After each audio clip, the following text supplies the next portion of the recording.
good evening, and welcome to this week's edition of Men's Equal Rights, M.E.R. We'd like to thank you for joining us today. We have a very special guest in the studio. I'm excited that he's here. But before we get started, I'd like to welcome our panelists. You know who he is, Mr. John Rockmore. John, how's it going, man? It is going absolutely great. Welcome, welcome. I know you've been flying all around doing what Evan Lionel does. Yeah. It's good to see you. I am well. Thank you for asking. Have you seen the kids today? I have not seen nor heard from the kids one phone call since I spoke to you, sir, last. Wow. Well, at least you see them sometimes. And when you do. And I think of you and I count myself blessed. Exactly. With that being said, I'd like to first introduce our topics today because they're very important topics. Mediation. A lot of people think mediation is effective. The question is mediation at the courts effective or ineffective? And should children be allowed to choose the parent that they want to live with? Custodial parent is what that is called. Who is the custodial parent, and should children be allowed to choose where they want to live? I'd like to bring on our very special guest. I'm excited because he's one of my little brothers in the spirit and here in Hollywood. He's one of the guys I've been looking out for the longest throughout his career. I've admired his talent. He's an amazing talent, and that's why I've never hesitated to put him on or to suggest him for anyone's stage or anyone's project. He's a great actor, a brilliant comedian, and an excellent father and parent. Please welcome to the Men's Equal Rights Forum, the one and only Mr. Barry Brewer. There he is. Hey, thank you so much for having me on. Appreciate you, John. Wow, Barry, it's good to see you. My Chi-Town brother. We both from the same neighborhood, Inglewood, in Chicago. Sir. Looks like you survived the war in Inglewood.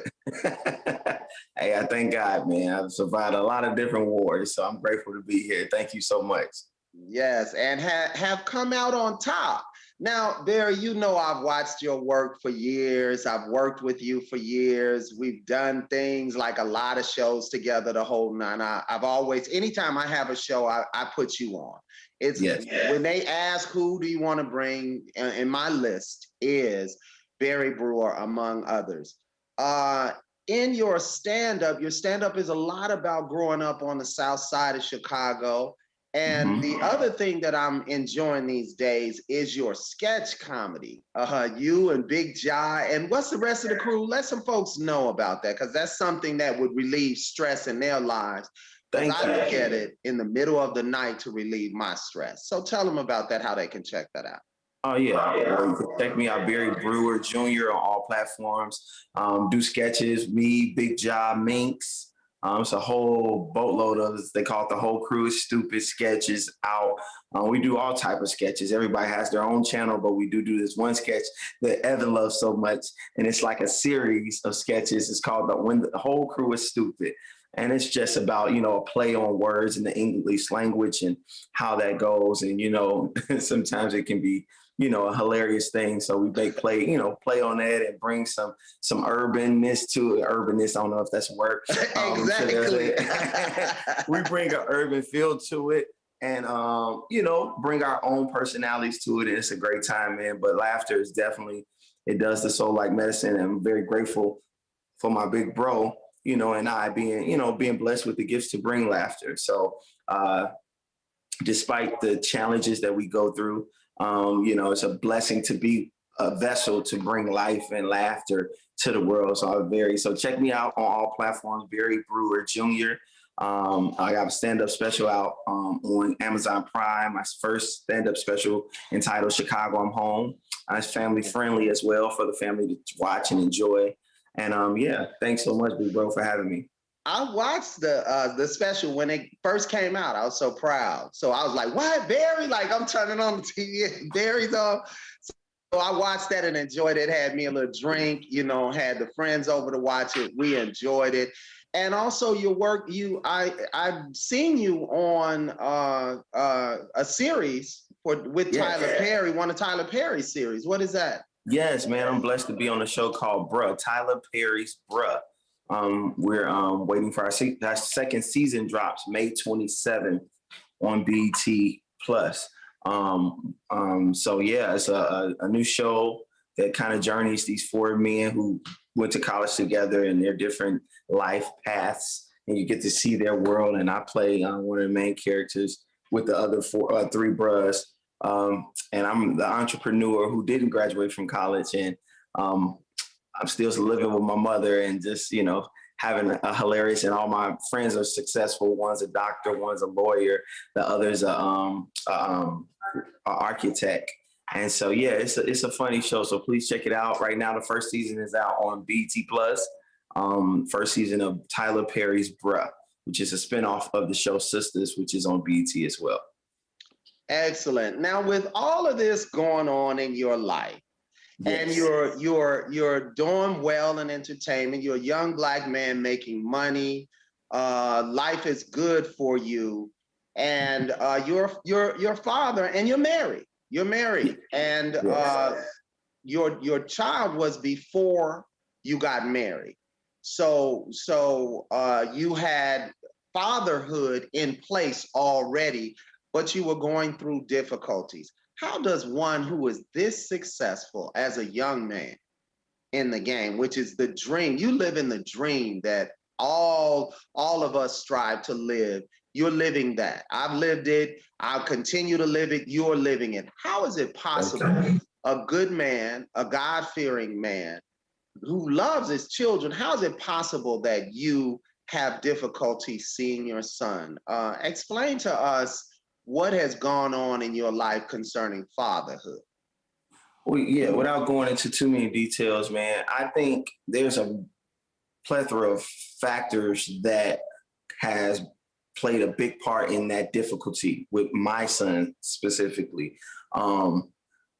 Unfortunately, relationships go left, for several reasons. Sometimes it's our own, mistakes or anything, but, it's kind of a similar situation in my relationship with my ex, my past relationship, where we parted ways basically. And I think that just because of the hurt and the frustration of the relationship not working out, mom seems to just want to control and to, I think, use my child as a pawn to get back at me, to make me pay in some way, which was said several times early on.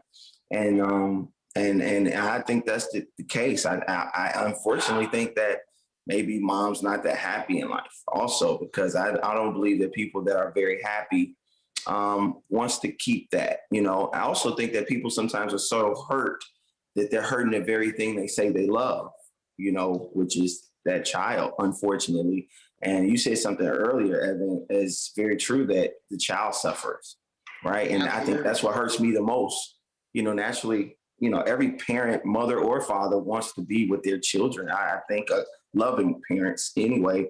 And so it does hurt to not be with your child, but it hurts even more when your child's hurting, when your child's lacking resources. We all work to make a better lives and make life better for our children. That's why you work hard. You don't work hard just to be flexing and, yeah, look at me. Like, you want your child to have it a little better than you had. You want to give them some more options and resources in life that you did not have, so that they can hopefully take the movement even further than you taking it. That's my goal personally. I'm always aspiring to be great. I pray that I leave a legacy, a mark on this world that was better because I've came here, and I hope that my children sees that. So I want to play a big part in that. So it seems like a struggle often times to play that role, you know what I mean? Mm-hmm. To play that role in their life. And it's just a constant battle, and it's emotional, it's obvious, right? Because, me and my child's mother has been disconnected for a long time. So it's like, at this point, I don't even know, how to put it in. Like, when people say, what's the problem? What's going on? I can't even really give you an answer. I can assume why. You could speculate. You could Yeah, all I can do is speculate. speculate. Yeah. What is the speculation of what she's heard about Barry? What has she heard about?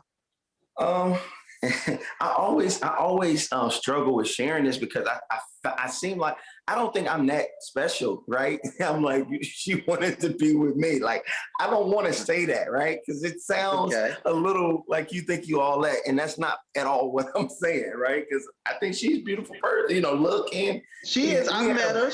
Yeah, she's yeah, she beautiful. got a lot going for herself. So I don't like to say that, but I think that that is part of it. I think that she wanted the relationship to work.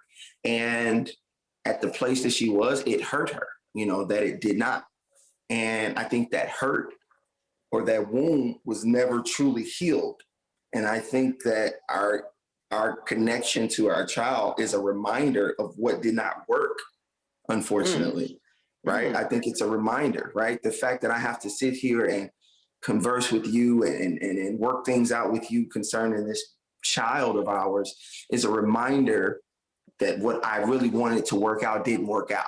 And so, she hasn't healed, in my opinion, from that because that's where the friction is. And so do you think she's happy at all of the success that you've been achieving? Being the father of her son, I would think that she should be happy. Your father is taking off in Hollywood. He's doing well. I would think so. I would think that any parent that their ex and the parent of their child is doing well, they were like, well, I didn't make too many bad decisions. At least I did something. I got a parent, even if we're not together, they care about the child. They're doing well. They want to help, da, da, da, da. But sometimes I think because of that wound, when you wanted something to work, and I'm going to say this as a comedian, sometimes people don't want you to be doing well. You know what I mean? They want to feel like they better off that you not doing well. Like, yeah, good. So when you're doing well, maybe it shines more, put salt on that wound. Like, it makes it harder to accept that it didn't work out. But again, I want to just really voice that it's hard to, because that's still speculation. I don't know, right? Because I don't want to walk around thinking my success is making somebody feel bad or that, what happened in the past is something that's still lingering within the person. But yeah, I think it could play a part. Yeah, if somebody say, hey, that's what it is, you could be right. I would never know. Well, when it comes to your child, anybody can see that you want the best for your child. You absolutely, and you want things to work out concerning the mother. We can hear that. What are the difficulties that you face on a daily basis when it comes to your child? And be honest, because there's someone out there who needs to hear it that's going through it, and possibly this could help. I definitely want to talk about it. I face on a daily is communication, having a say in my child's life, how he's raised, where he's going to be, as far as education concerns and activities and sometimes not even being able to communicate with him very frequently at points, like I deal with so many different difficulties, like that. And unfortunately, I know my big bro deals with something on even another scale where he doesn't get to see his children at all and doesn't know where they are. So I always try to count my blessings, but I don't want to be okay with that. I want to be a full time. It means nothing to me to go out here and be great in my career and nothing, and I can't play a part in how my child's life. Like I can be the most successful in every area of my career, and if my child is not, if I couldn't play a part in my child's greatness, like it doesn't amount to, it's just something about that. You know what I mean? And so I think greatness starts at home. They said charity starts at home first. So anyway, just those are some of the difficulties: communication, talking to my child, having a say in what's happening with give them. An example of communication. Let's hear an example of what. Like I just want to call. I just want to talk. Like for example, I got my son a phone, right? And he has a phone. So children are not responsible. So it's our jobs as parents, especially if you're the custodial parent, whether you be the mom or dad, to make sure the child is accessible to the other parent that's not around most of the time, So trying to call them, the phone's dead, trying to call mom, no response, no answer. I can go days with no response, no answer, and don't know how my child's doing, and, you don't want to go over nobody's house unannounced now that I'm closer and things like that. So it's just, you know what I mean? Like, it's all of that. If my child says, oh, I want to, if I do have him, he wants to stay an extra night. That's not even, no. Well, why? There's no answer. Can I come get him and take him to get something to eat? Let's just go and have a couple of hours. No, you'll see him when you see him. Like it's just like it's like I'm a friend of his who lives somewhere who wants to. It's like another kid asking, "Hey, can he come out and play?" Wow. No, not today. Okay, well, let me know when he can come out to play. And I feel like that as a parent, and it's just unfortunate, especially when I've been all there the whole time. I've done nothing to not have a say. You know what I'm saying? I feel like a child asking, can his child come out to play? A father asking, can his child come out to play? And that's how I feel about it. And I've been feeling that since the breakup. Yeah. Is this something that caused you to have to go to court, or did she initiate court? No, yes. So yeah, court has played unfortunately in there now, can't speak of specifics, but yes, that definitely was the cause of it, because I think if parents can communicate and be on the same page, there's no reason, the courts would prefer you work it out. They don't want to make a decision about a child they have no care for, no love. Because the truth of the matter, if something happened to your child right now, of course, we're like, oh, I'm so sorry to hear that. That's sad. And they're moving on. Next case. Absolutely. They do not care. And so they don't care. And they ain't in evil intended. They just don't know.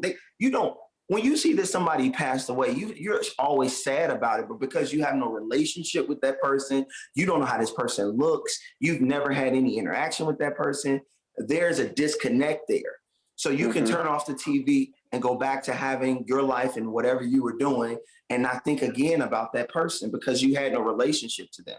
And unfortunately, we're forced to be in a position where we have to bring this in front of these people who has no care or love or connection to our child and say, hey, I'm not being treated fairly in how this concept is. And I need you to see that and allow me to have a say in what I should already have a say in. We should, and what's the most frustrating thing is when sometimes mediators or court people or judges see you and they think that you're not a person of ration and that you can't work it out. And so because they see two people not at fault, they assume that both of you are immature and nobody's, trying to do the best for the child. That's the unfortunate thing about court. You always seem to be just as immature as the other person because you're there. You know what I mean? By default, because you're there in front of them, both of you all are immature. And that both of you all can come together and both of you all have some, you know what I mean? Like that's kind of like always the energy early on. And you got to go through all of these hoops and hurdles to show like, no, I've been rational. No, I tried to do everything I can before I came here. I really did. I was humble. I prayed. I talked to her. I was humble. I pleaded with her. I talked to this person. I talked to her mama. I tried to talk to her sister. I tried to talk to her boy. I tried to talk to everybody. And it just didn't work. And I don't know what else to do. This is my last resort. You know what I'm saying? And it's so unfortunate too, because I can see some men stop fighting because it's so taxing on your energy. Like I can see why people give up. I can see why, like it wasn't before, being a young Black man, we have a known thing about Black men not being fathers, not there. But it wasn't until I was in the court system that I looked and saw all of these Black fathers trying to be in their children's life. And it's so many of them, almost every man I met, this is what I heard. This one sentence I've heard so consistently. Can I tell you what it is? Hold up. Go ahead. I just want to see my kids. I just want to be a father of my kids, bro. And I was nowhere near your court case or anything. But that's what they say at every courthouse. I just want to see my kid. I want to be a father of my kids. That's it. It's the common denominator. And it's so sad to me because it's so sad to me. You know what? I was in court years ago and I saw a situation where my child mom wasn't there and she was lying about something. And we finished the case and another mother did like this to her. And it was so sad. It hurt. Another mother sitting in the courtroom high-fived her. Because she was giving you grief and drama. You know what's sad to me? It was so hurtful. And every mother is not like this because it's not about mother, father. It's about great parents. It's about people trying to be great parents. Like, I really want to drive that point home because when you say father, sometimes great mothers get offended because of the gender. Okay, I'm the mother. But this is just about being a great parent. I want to be a parent to my child. Like, I don't want to, it don't have nothing to do with gender. And so when I saw her high five her, you know, I wasn't offended. I was saddened because I'm like, you don't even know the facts. And there's a child in the middle of it suffering. And you high-fiving her and you promoting her. You won't even take the time to, I witnessed recently a situation that's very similar to mine with these two parents. And I broke down in tears at a basketball little AAU thing recently. And I went and talked to the mama and I went and talked to the daddy. And I felt like they were me. And I went to talk to them and pleaded with them.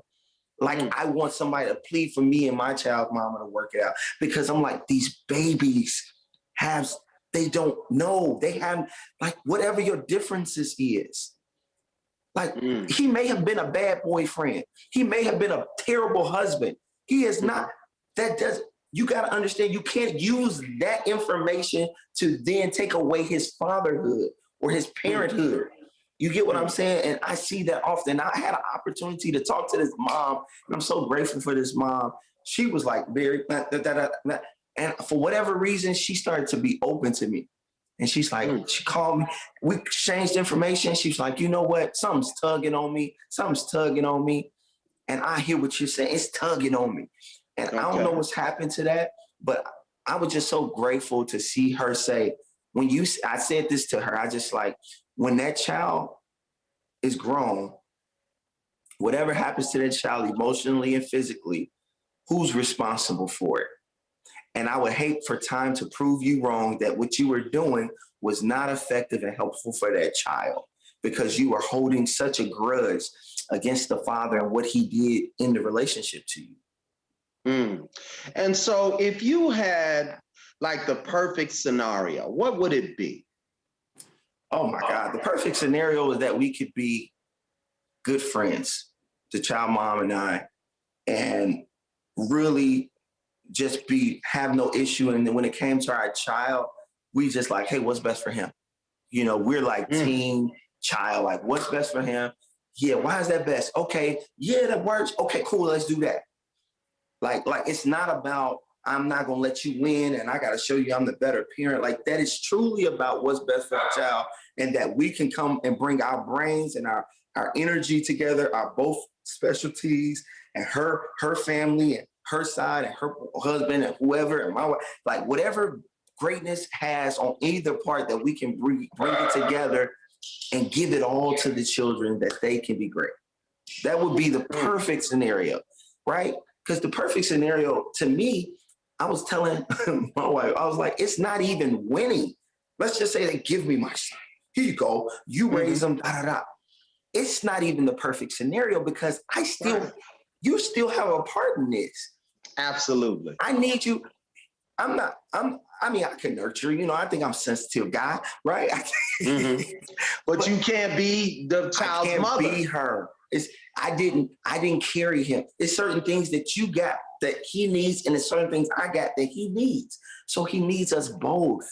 And he needs us both to get on the same page. And I've been trying to plead with that for the longest. Like, I've apologized to you, can't apologize no more. I'm like, hey, I'm sorry. I don't know. I ain't holding nothing against you. I'm like, there's something there, obviously. Because we wouldn't be in this if it wasn't. And it's sad to me now because my child is getting older and he's more aware, right? Because he knows, like he can sense, hey, such and such, such and such. And the way we respond, he knows what's up. And I'm trying my best because he said, hey, Dad, why can't I see you? Why can't I talk? Why can't I do this? Why can't I do that? And he's asking me these questions. And I don't want to say, man, your mom, but low key, I'm like, bro, what can you like? It's like I don't even want to put her in a bad light, but I don't even know what else to tell him. Here's the question. The question is, do you tell him the truth? And at what age do you tell him the truth? Because it's like, what other choice do you have? I have no choice because this is what I've learned. I was like, and I've struggled with it for a long time. And this is recent. I was just like, I don't want to try to I do want to keep you out of it, but you're so in it. Mhm. Then I said, hey, I try to make it as soft as possible. I was like, hey, me and mommy just, see differently. And, until we see better, things will get better, but know that we both love you, know that we're here. We just trying to work it out best we can. So we're going to have somebody help us work it out. Question is, do your son, kids today, Barry, they're way more advanced than we were. And when you say me and mom see differently, is the child thinking, come on with that, Dad? Let's go. No, he asked What's really going on? He's smart. He's asking me that. And I told him, I said, we see differently. He's like, about what? And I said, mommy wanted to keep it this way. He's like, but you hear, like he voices the same thing I'm voicing. He's like, but you hear and da da da da. I was like, I understand, but in life sometimes people see things different. And to clarify that, hold on a minute, John. I see you. To clarify that, you moved, you had a house here in LA where I'm at right now. You chose to move back to Chicago area to be close to your son. You are out there. How far away is he from you? But let me say this first. I just want to put this out there. For 8 years, I traveled from LA to Chicago once a month during the school year. I have my son a month a week for 8 years. Wow. So for 8 years, I went years. During the school year, I traveled once a month. My whole life stops for a week. I travel from LA. I come sleep in my mama's house. Me and my son would sleep in the same bed wherever school he went to. I would rent a car, get up early, take him sometimes an hour away to school, because now I have him for that week, and go pick him up from school. We do everything for that week. After that week, I would travel back. More recently, I moved back because it got draining. And I'm like, he's getting older, da da da da. I moved back. Mom doesn't want to, open up. Like, nah, same thing, da da da da. I want it to be, nothing's changing. I'm like, so you moved back and she wants to treat you like you still live in LA. Exactly. And for 8 years, you're traveling back and forth. And I know that for a fact because I watched you do it. And I would talk to you in the process. You go, I'm in Chicago. I'm back here, big bro. I'm in Chicago. I'm back here. I got the receipts. Yes. And how expensive was that? And man, it was very expensive. But the most important, it was taxing of my body and my mind, like my brain. But for me, none of that mattered because I knew that I needed to stay close to my son. And let me say this, my son was born in LA. So him moving or coming back to Chicago wasn't to my knowledge or wasn't to that was mom took the child. And then that was a whole thing too. You get what I'm saying? So did you go to mediation at the court? I've been mediation several times. At what point? Was it effective in any way? No, it was not. Mediation is not effective unless two people are willing to work it out. And then you really don't need mediation. I think the last mediator I had, she was really good. And I say that to say that she really was not trying to pull down walls to make sure, like, hey, where can we get you all to? And I shouldn't say that. Let me interject for a minute. Excuse me, Barry. We have a situation technically, guys. Could you address it immediately, please? To make sure, like, hey, where can we get you all to? And I shouldn't say that. Does someone have their live on? We have a situation technically, guys. Could you address it immediately, please? To make sure, like, hey, where can we get you all to? Hold on for a minute, Barry. Aaron, you need to chat that, please, right away. Can you mute that right away, Aaron?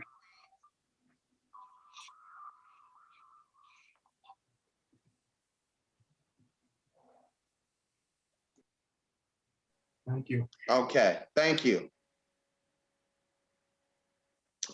Okay, excuse the interruption, folks. We truly apologize for the technical difficulties, but this is still a new show and things can take place and things will happen. So with that being said, Barry, who initiated court for you to end up in a mediation situation? Was it you that said, I got to go to court because I'm not getting, my rights aren't getting Yes, the initial court was me because of that.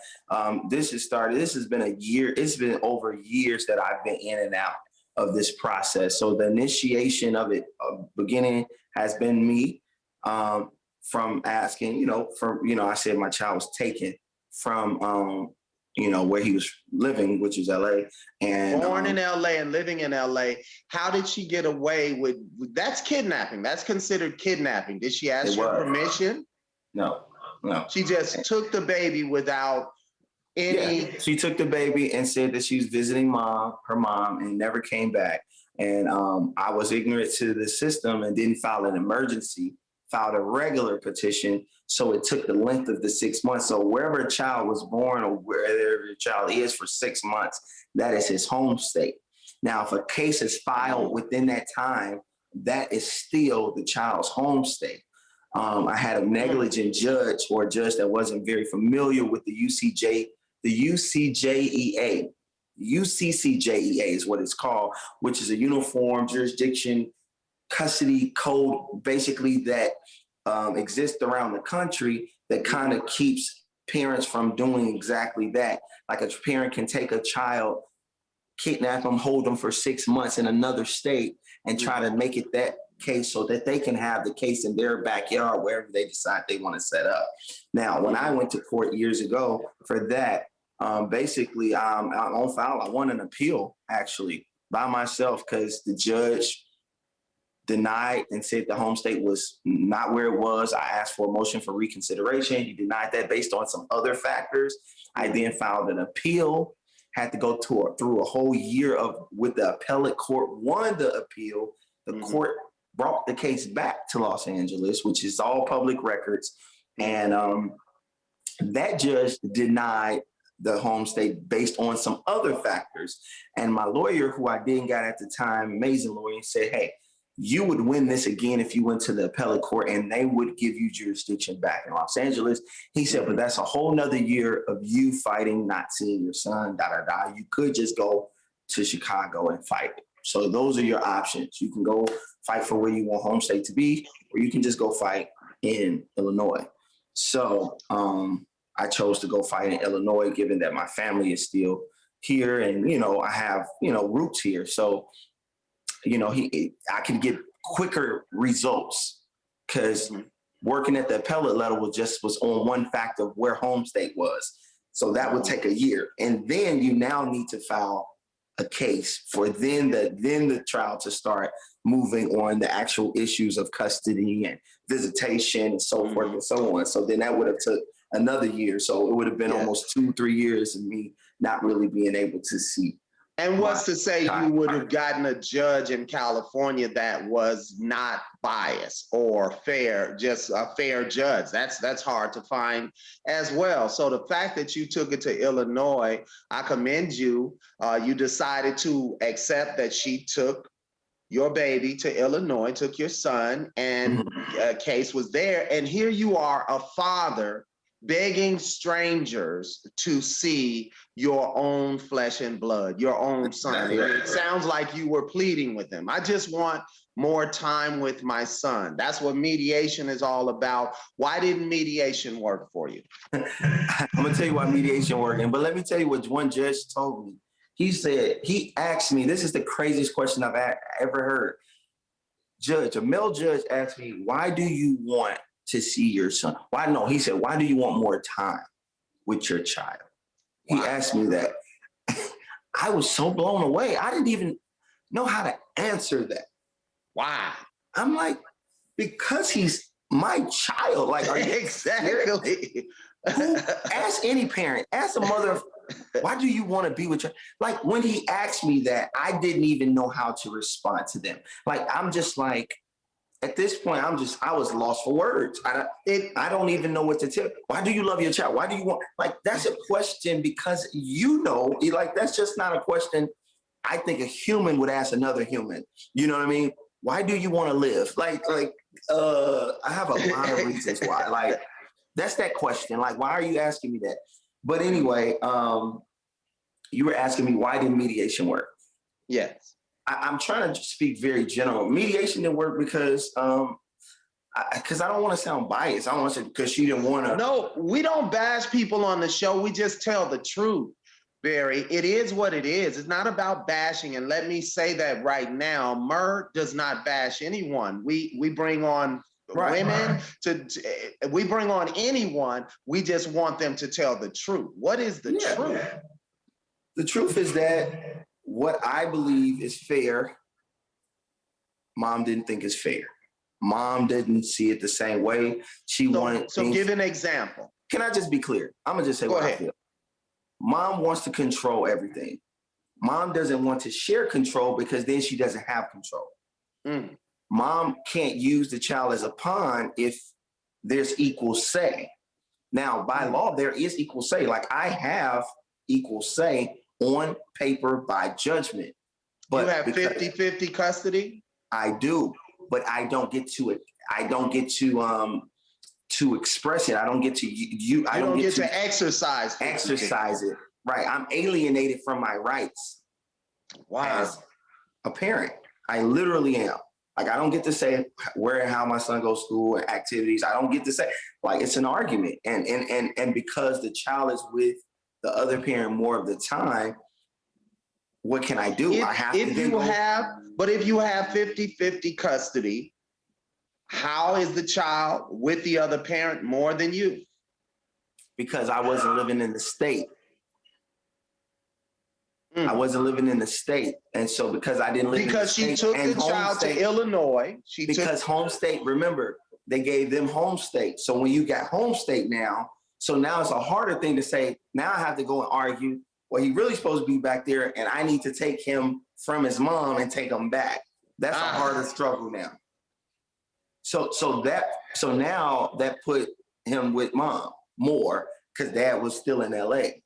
So now dad comes to back to Chicago to say, hey, I'm here now. So now we can just equally exchange. I've been already here as much as I could be here. Obviously, now I'm here. We live minutes away from each other. Let's just share the responsibility. As any parents, and any good parent, in my opinion, will want to share the responsibility, right? Like pick up the slack where I'm, where I can't get it and you get it. But when you're, let me say this, Barry. First of all, you're an excellent father, excellent human being. We can all see that, and your desire is to just be a good father to your son while she's being a good mother so that you can both raise your son to live a good life and to achieve things and make his great contributions to society. Mr. Rockmore, I see you've been over there like really jumping out of your seat with questions. So let's bring in John Rockmore, and there are people sending in comments and questions who support you and support your situation. And again, this is not against your ex. This is just about allowing you to be a father to your son and you not having to beg to be that. Go ahead, Mr. Rockmore. Okay, let me start with this. First of all, what is your son's name? My son's name is Barry Vincent Brewer III.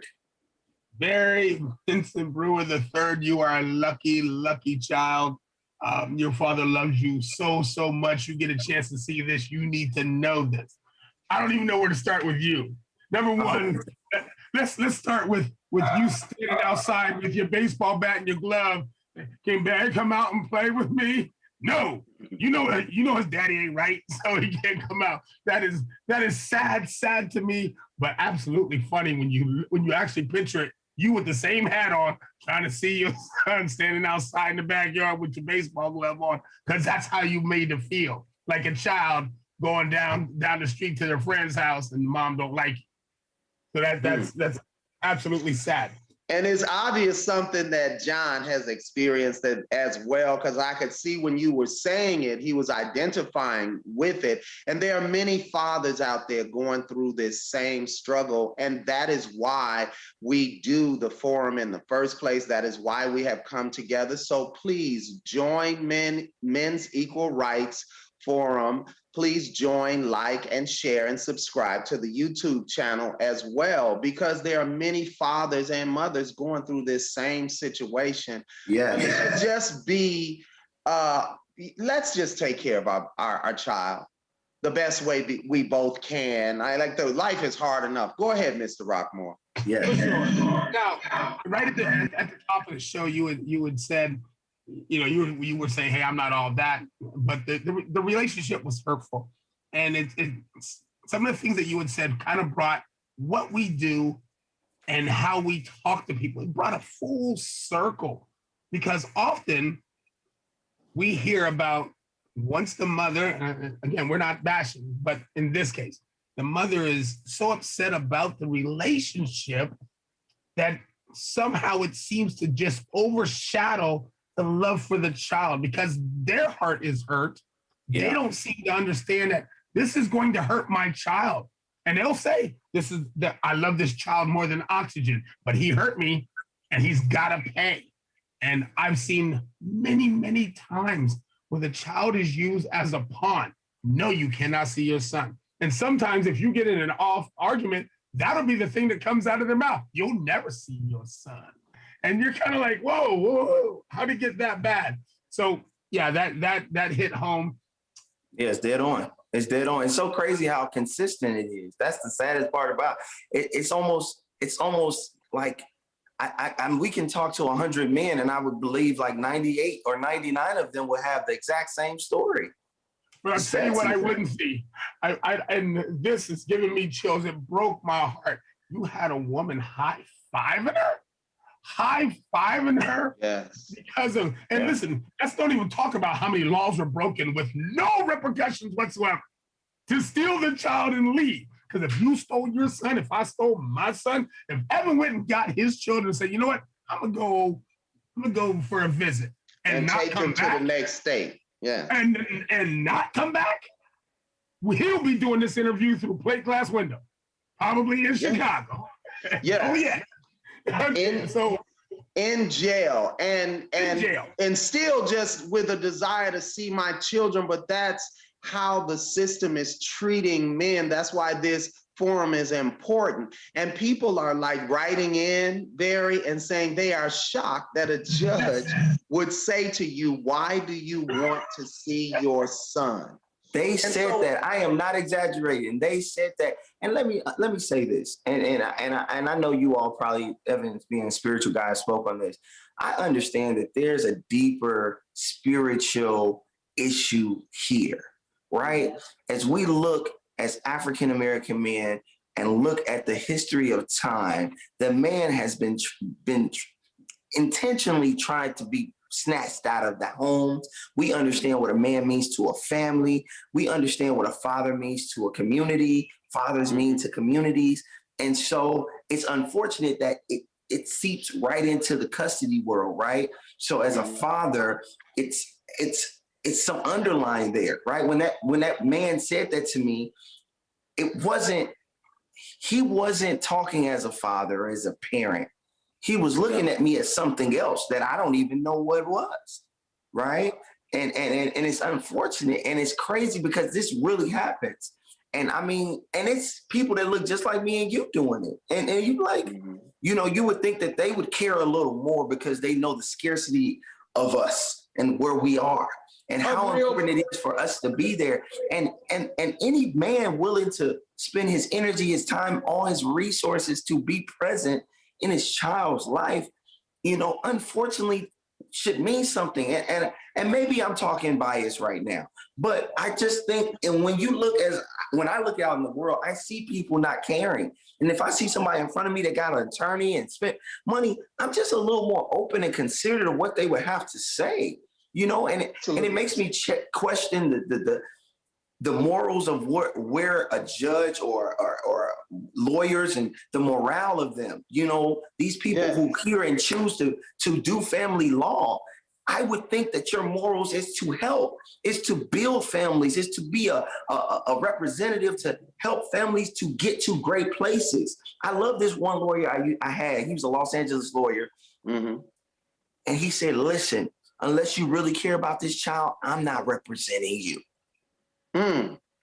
He's hard to find. Whoever that is. And I really want to say his name because his name, Mark Carney, told me that. He said, I'm going to be honest with you. If you're asking me to do something or ask, I will stop representing you. Mm. I love that in who that man was. I was so grateful for him because when he was talking, I didn't even have to say much because he was talking as though it was his child. Mm. Man. What is his name again? What is his name? Carney. Mark Carney. Yes, Mark in LA. Carney. So if you need help, reach out to Mark Carney. He's an amazing attorney, and he was, you can tell that he practiced family law because he cares about family and he has a story and he represents mothers and fathers, but he represents the person that's genuinely trying to do the best for the child. And even though a lot of the laws are saying what's best for the child, I don't believe that that is really being looked at. I think that people are not really looking closely at any situation. Every situation is different. So every father ain't great and every mother ain't great. But you got to look at every instance, at every situation for what it is and really pay attention. And I understand that, you know, I was looking at one of the judges going through, man, and he's hearing everything. He's hearing small claims. He's hearing this violent matter. And then he's hearing something about a child who's maybe not doing well in school. And you know what I mean? So now he got to sit here and choose what to give his energy to because this is his job. And I had to understand it and say, that is a lot. That's a lot for a person, you know? Yeah. And so the system needs to be, helped in a way to help the attention to all the matters, and especially in custody, because this is our future.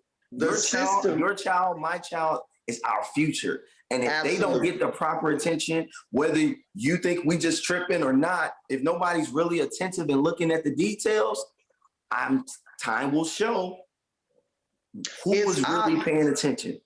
It's obvious by the state of the community, the Black community, the so-called Black community where the majority Black people live. It's obvious the difference because of the absence of fathers. You see the state of our communities.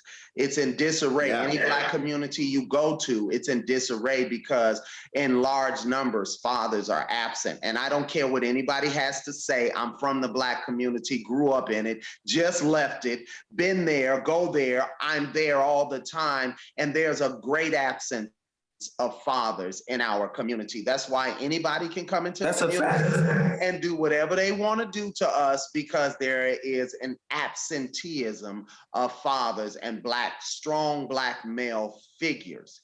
Now, a lot of people are writing in saying, first of all, they commend you, Barry, for being so strong and actually staying through this and going through this. Can we speak to that? Yes, but first I want you to touch on custodial parent again because they need to hear what a custodial parent is and why is your ex the custodial parent and not you? The facts of the matter is because the child was taken from the home state where we live. Taken illegally? Illegally taken without our both of us agreeing, taken back to another state where we both are from. And that's fact. That's a fact. That's fact. And your child was born in Los Angeles? Born, yes. Okay, that is the home state. That's where you both lived at the time. Child was born. You both were residents of Los Angeles. That's why you're saying that. This is nothing against her. It's just no, that's a fact. No, the first year of his life, his residency was in Los Angeles. Yeah. And so what she did was take your son to Illinois. And after 6 months, Illinois became the home state. And thus she became the custodial parent. No, that's the wrong part. So within the first month that my child left, I filed a case in Los Angeles. So by law, by the UCCJEA, you cannot go anywhere and file another case. But mom did. And instead of when that was presented to the Los Angeles County Court, family court, they, not being aware of the UCCJEA, granted mom saying that was the home state, not knowing that this was you got to look at what was the home state of the child when the first case was filed. Absolutely. And if you don't consider that, then easily wherever the child's been for the last 6 months, oh, that's where he is. So remember, I filed the case the first month that my child had left. It took me about 6 months to get in front of a judge. Mm-hmm. When I got in front of a judge, I didn't know she filed a case because I had never received anything. She had a lawyer say that they had filed a case and the child had been there for 6 months. Based on that information, the judge said, oh, well, since he's been there, that's the home state, because that's what home state is. I filed a motion for reconsideration, proving my point that the home state is during the filing of the petition where the child, what was his home state then? He wasn't even in Chicago but a month. So that wasn't his home state. He had been in LA for a year of his life. He was only one. So that was his home state. So another parent can't go file another case to try to gain. It's called forum shopping. It's another name for it. But basically, where if I want to move away from you and we're in a relationship, I take the child and I hide them from you until I get that time. And then I stamp that time. And then I get to now fight it here. So now it frustrates you coming to fight the court case, things like that. So that was why this was invented. This is why the UCCJEA was invented and why it came about. I filed a motion for consideration. What happened was that judge was offended by me. Like I was defending myself. How dare you? How dare you? And listen, and can I say this just humbly, I want to say this to any father out there. It's so important to get representation because he didn't know that I would go to the appellate level. He didn't think I had the understanding to do it. And it costs a lot of money when you pay a lawyer to go to the appellate level because there's a lot of writing, it's a lot of research. It starts at $20,000. It's a lot of money. But I was so blessed to find a paralegal who I can work with and sit and work with me in getting my appeal together and won the appeal, right? But it's unfortunate. I won it and still, it still got me, it got me a little closer, but it was just, it's so much stuff. This is why I was talking about the journey of it. But anyway, I don't want to go off your question. I forgot what your question was. How did home state or how did the child get to have the custodial mom? That's right. How is she the custodial parent and not so you? Based on you won an appeal, the home state was here, but go ahead. Yeah, basically they brought the case back to Los Angeles. Los Angeles heard the case. They said, well, the child has been there for a year now, a year and some change. So the judge was like, well, I don't like what you want me to do now. You want me to take them, uproot them? And the lawyer was like, you have to. That's what the law says. That's what I have to say. So he's like, yeah, I can't do that because everything the child has now developed is there. So I'm saying that. So now my attorney was like, you would just have to file another appeal because the judge felt uncomfortable, which I understand, right? The child had been there because the appeal took a year and the child had been there like a year and some change, almost a year and a half. Let me interject, Barry. The judge felt uncomfortable because it was you, a young Black man. If it would have been the mother saying, bring the child back, the father stole him, took him to another state, and this is the home state, he was born here, we both had resident here, the child's birth certificate is here, and you took the child out of the state, it would be a different story. The judge would say, bring him back and arrest Barry Brewer. And I'm sick of this biased, unfair treatment of fathers who love their children. Go ahead, Mr. Rockmore. Were you trying? Did you have a point? I do. I mean, it's like the judge broke the law. Of course. His opinion mattered more than the law. Yes, they have, and that's the problem too. The judge has too much discretion in family court. They have nobody overseeing them. And if you get a biased judge, and there's great judges out there, let me say, but if you get a biased judge for whatever reason that don't like you or just disinterested in whatever the facts are, they can make any ruling. And if you don't have the finances, the patience, and the time to go through the channels you have to go through to overturn that judgment, it will be hell to pay for you and the journey you have to go through. And I think that that's another broken thing in the system. They have too much discretion. And what Barry is saying is that family court, family law needs to be regulated, 100% regulated. If they don't start regulating family court, this madness that's happening to children will continue to happen. Children are growing up with one parent and a one-sided idea of everything, a one-sided view. In my case, I'm sure I've been vilified to my children. I'm sure that they've been told their father has abandoned them and doesn't want them. And I have fought 8 long, hard years and invested hundreds of thousands of dollars in winning appeals, hundreds of thousands of dollars in winning cases that made no difference. I still don't know where my children are. I still have not been able to speak to them. And let me say this, because we're winding down in the show. If my children are tuning in, your father loves you. I have never abandoned you. I'm right here waiting to see you, waiting to hold you.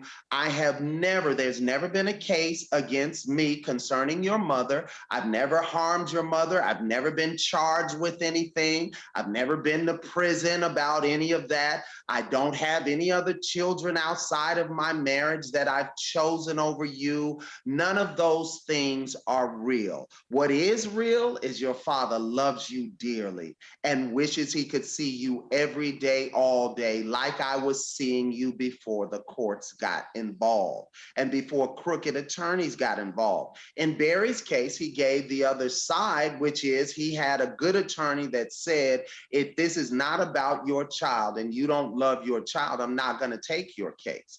That's a good attorney. In my case, my ex hired a corrupt attorney, and his main objective was to vilify me and to get me out of my children's lives. And he did everything he could. He cheated, he lied, he tried to set me up, get criminal cases against me. All of those things they failed at because it was not God's will. But they are still hiding our children from me. I'd like to say to the mother, I'm not blaming you for anything. They brought you into this. They did this in family court. Family court needs to be regulated like my brother Barry Brewer just said. He is not only my brother in entertainment, he is my spiritual brother. He's a child of God just like I am. We desire 50-50 custody for real. That is where both parents equally take part in their children's lives. We desire to be active parents just like you are and be 50-50 in the decision making concerning our children. That would give them 100% of both of us. And we don't want to have to fight to see our children. We want to have to be there for them when they need us, anytime they need us, because we love them. That is the only reason that we want to be in our children's lives, because they are our children and we love them. Young brother Barry, I'm so proud of you. And I know you know that. I'm proud, truly proud of you, because you've always been a good man. You did not let this turn you bad. I appreciate all of you for tuning in to our 13th episode, the last episode of the season. And what great way to take us out for the last season. Last episode is Barry Brewer on. Barry, please tell the people how they can reach you, how they can see these brilliant sketches, how they can see you on the Tyler Perry show that you're on, and many other projects. Please share with them what you're doing. Definitely. First of all, just thank you for having me on. Thank you for having this platform.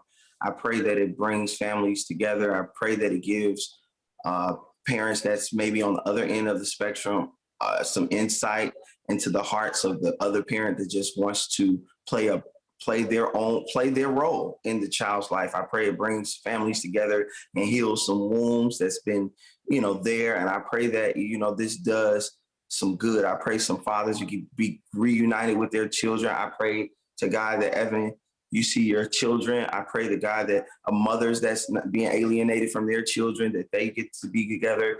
I pray that this really heals a lot of wounds that's been there, and we've been overlooking what we're really damaging, which is this thing we love is our children. So I pray, God, please heal the land, please, Jesus, heal them.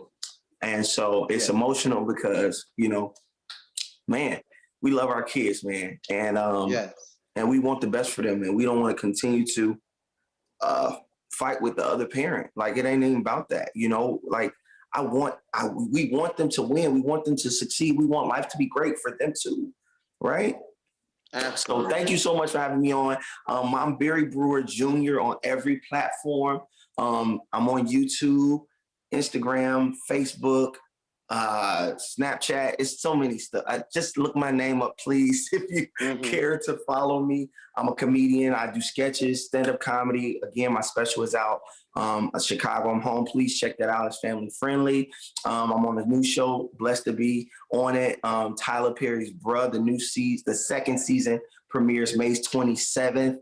First season is already out on BT Plus. I was also blessed to be on another show called Games People Play, which is on BT Plus 2, and the second season should be coming this fall with Lauren London and a plethora of other amazing actors. Again, Brother John Rockmore, it's such a pleasure, and everybody who makes M.E.R. happen. Thank you all for having me on. I appreciate you, big bro. I love you. I'm praying for you. I'm praying for all the families out there, that we find our way so that our communities can grow stronger and that we can make a difference and make this world a better place for generations to come. Yes, well said, well said. Mr. Rockmore, we're over time, so please make it short, sir. Yeah. All right. Thank you so much, Mr. Brewer, for being on here. And you are a great comedian, but you are not supposed to have a sense of humor when it comes to seeing your son. We love the way you love. Real quick, thank you, Miss Denise Crosby, for checking in and leaving your comments. Thank you, Miss Cassandra Thomas, for leaving your comments. And Twitch, love what you guys are doing. Please keep tuning in, like, and subscribe. Thank you, Mr. Evan Lionel, for letting me be your sidekick. And thank you, Mr. Rockmore, for being here. We'd like to thank you all for tuning in to Men's Equal Rights. M.E.R, we thank you. We ask that you like and subscribe to the YouTube page. That will bring it to a close for our first season. We'll see you again for the second season coming up very soon. We appreciate all of you, and we'd like to say to all of the children out there who know that their father loves them, especially mine, I'm right here. Just call your father. Don't listen to any stories that are out there against your father. How about you take it upon yourself to contact your father or contact your mother who's been alienated from you and hear the story straight from them as to where they've been and what has happened in life. We love you, our beautiful children, and we desire to be with you, and we want nothing but the best for you. God bless all of you, and thank you for tuning in to M.E.R, Men's Equal Rights. We'll see you next time. My name is Evan Lionel. You can hit me on every platform there is. You can Google me. I'll be there. God bless all of you. Thanks for tuning in.